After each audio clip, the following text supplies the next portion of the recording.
Yo, what's good, YouTube? Zamcrow here, aka Scoot, back with the Ultimate Pokemon Conference Minors Season 1 Week 4 Prep Talk. This week we're facing off against African Goku, coach of the Portland Ninjas. So, our squad is, as always, Z Lando T, Suicune, Thunder's Incarnate, Mega Heracross, Bronzong, Decidueye, Hydreigon, Granbull, Smeargle, Ditto, and Weezing. And my opponent packs the Mew, the Manaphy, the Kieran Black, which is a Z-move user, Mega Houndoom, Hitmontop, Aromatisse, Celesteela, Alolan Raichu, Lurantis, and Munchlax. So my opponent's first three picks, Mew, Manaphy, and Kieran Black. I don't know how he managed that, but he did. We're going to try to combat that, though. I'm really proud of my prep. There's a few sets here that I went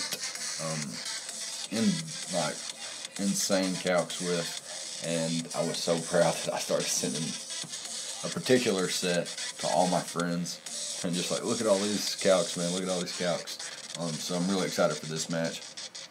Hopefully that Mon can put in the work. Anyways, as you see on screen, I have a Landers. I'm going to edit those EVs on screen right here because these are supposed to be 224. There we go. That should be good. Anyways, about Landers here. My opponent has one immunity to Earthquake, and that's Celesteela. And he has one resist to Earthquake, and that's Lurantis. So my game plan is basically to get Sticky Webs up, get a sub up with Landers, and SD, Gravity, Earthquake, my way to victory. That's basically the plan. So I kind of build a team around Landers a little bit, but mostly I built a team around Sticky Webs. So my team functions really well behind Sticky Web support. So I'm actually going to jump into Smeargle, as this is my dedicated lead.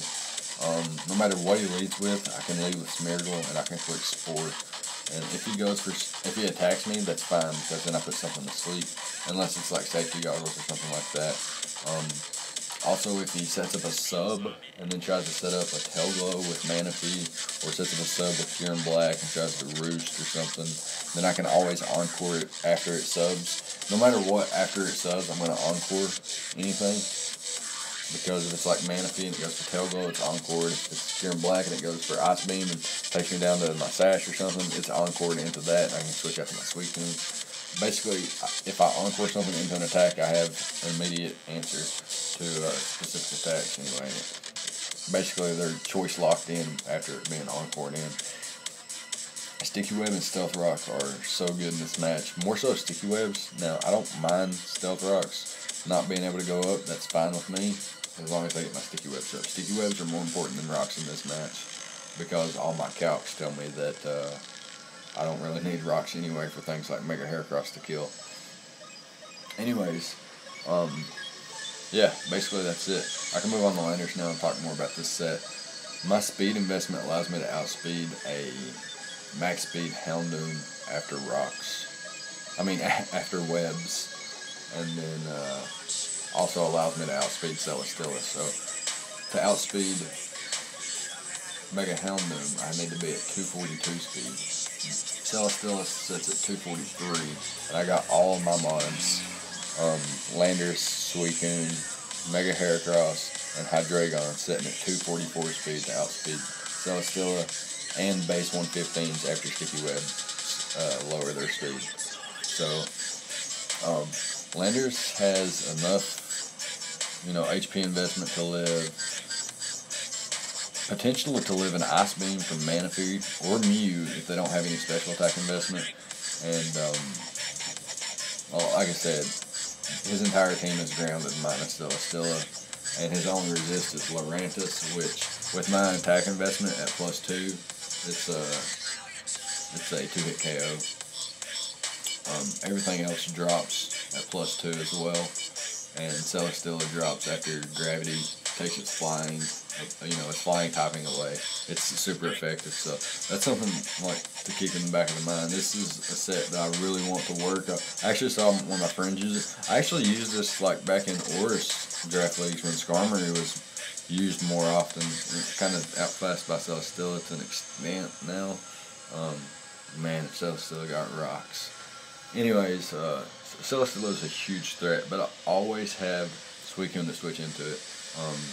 My Scalds here, uninvested Scalds, 2 of them always break a sub unless he has a special defensive beast boost.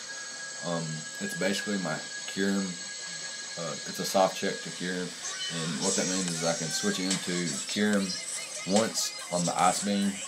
I can take the Fusion Bolt after that, and then after that, the next Fusion Bolt's most likely going to kill me, especially if rocks are up. So my plan is to come in on the Ice Beam, take the Fusion Bolt, and just roar Kyurem Black out. Roar it out. I can come back in later on Mega Houndoom, Hitmontop, Aromatisse, Celesteela, Munchlax. I can come back in on a lot of things later in the match and get, leftover recovery. I can rest up and start sleep talking, stuff like that. So my plan is to just roar the Kyurem out. Hopefully I got rocks up and I can roar it out and get that 25% chip, and then that's damn great. Roar is also really good for Mew, Manaphy, Mega Houndoom, Celesteela, Munchlax, and like I said, 2 Scalds always breaks a special defensive Celesteela's substitute without special defense boost from the beast boost ability. And like I said, same speed as Landers. And this Mon is the Mon that can 100% take any one hit from full. Any one hit from full. Unless you're like immensely set up, and that's just ridiculous because at that point you shouldn't play Pokemon if somebody can set up on you that bad. I'll go into detail about that later. Mega Heracross. Pretty self-explanatory here. I only need 72 EVs in attack with an adamant nature to OHKO everything on his team minus Aromatisse and Celesteela and a defensive Hitmontop, which is nuts. Which is nuts in my opinion. After Swords Dance, everything is 100% OHKO'd except Aromatisse, which is again insane. So this is one of the most powerful offensive threats I've ever had in a league match. If webs are up, this thing's getting a kill every time it comes in.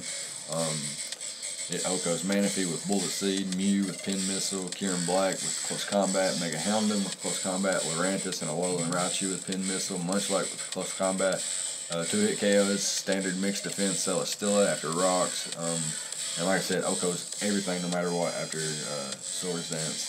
My bulk investment actually allows Mega Heracross, with the SPDF and HP investment that I have, I can take a +3 max special attack Manaphy Scald 100%. And like I said, same speed as Landers, Therian, and Suicune. Nothing new here. Next up's the Decidueye. I have an Assault Vest variant here with Haze. Now I know Haze doesn't work with Assault Vest, but that's in case I get my Assault Vest knocked off and I end up getting burnt or something by Scald, and then I become setup fodder. I have Haze there so that I do not become setup fodder. If I come in on Manaphy's Scald and get burnt, and then, lose my item or something, and then Haze, basically, Mew and Manaphy and etc. can have knockoff. I come in on that and lose my item. So I'm already at a disadvantage. Now if I get burnt on top of that later in the match switching in on Manaphy, then I really do need Haze, or I become setup fodder for it if I can't, break its sub, or if I can't do enough damage and it sets up on me too far and outspeeds the rest of my team if I don't have webs up or something. So that's important. U-turn gets me momentum. I can come in on like a Mew if it defogs, and I can come in like it's basically a spin blocker, but instead of blocking the defog, I'm just catching momentum as the Mew would then be forced to switch as I U-turn out and catch momentum in my favor once again, depending on what he goes into. Now, Leaf Blade allows me, with this investment, allows me to 2-hit KO Manaphy before it can come close to 2-hit KO on me.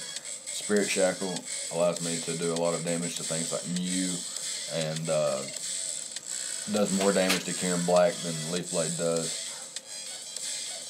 And Leaf Blade does a little bit more to Aromatisse.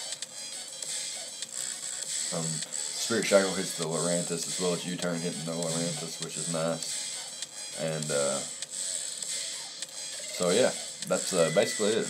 I can take any one special attack, like +3 Ice Beam or a +2 Ice Beam from you or something. Say they got an Acid Flutter or a Tail Glow up.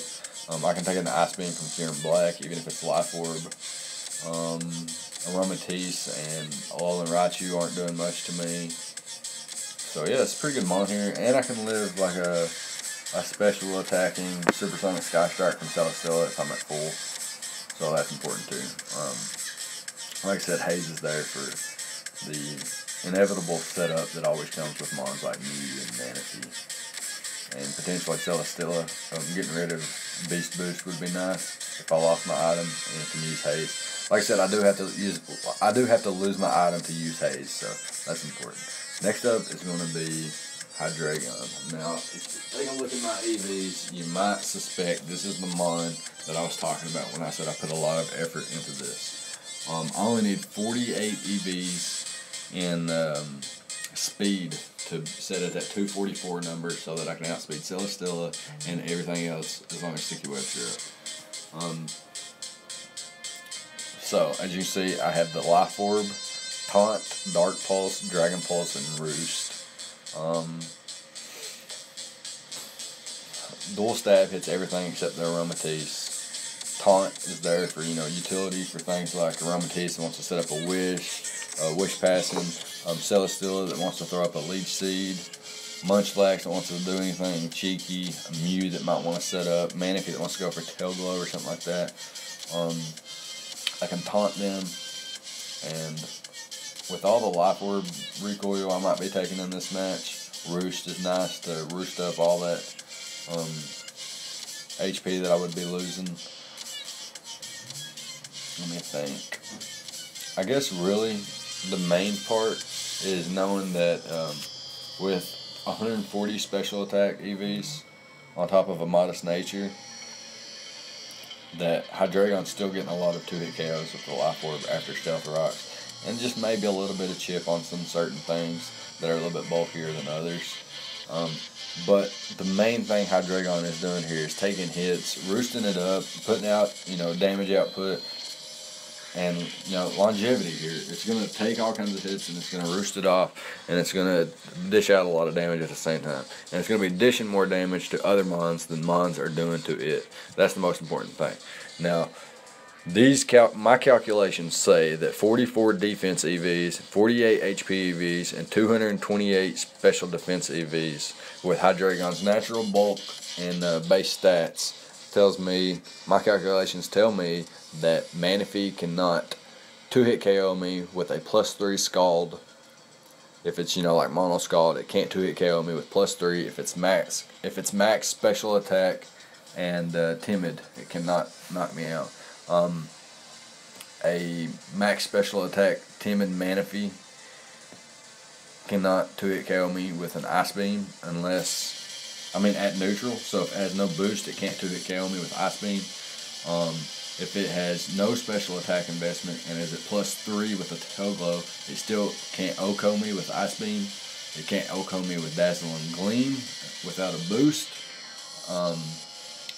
And a +2 no special attack Mew can't OHKO me with Aura Sphere or Ice Beam. A timid Mew, max special attack, can't 2-hit KO me with Aura Sphere or Ice Beam. Jolly Mew can't 2-hit KO with Drain Punch or Ice Punch or Superpower, etc. A +2 Mew with no investment can't OHKO with Drain Punch, Ice Punch, Super Punch, or Superpower, or etc.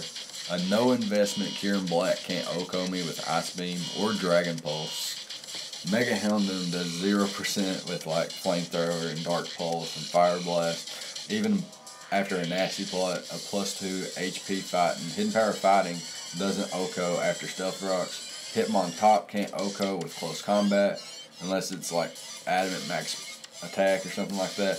No investment Celestilla is only doing 26% with air slash and a 47% max with heavy slam, which is actually a pretty good lot, doing almost half with heavy slam.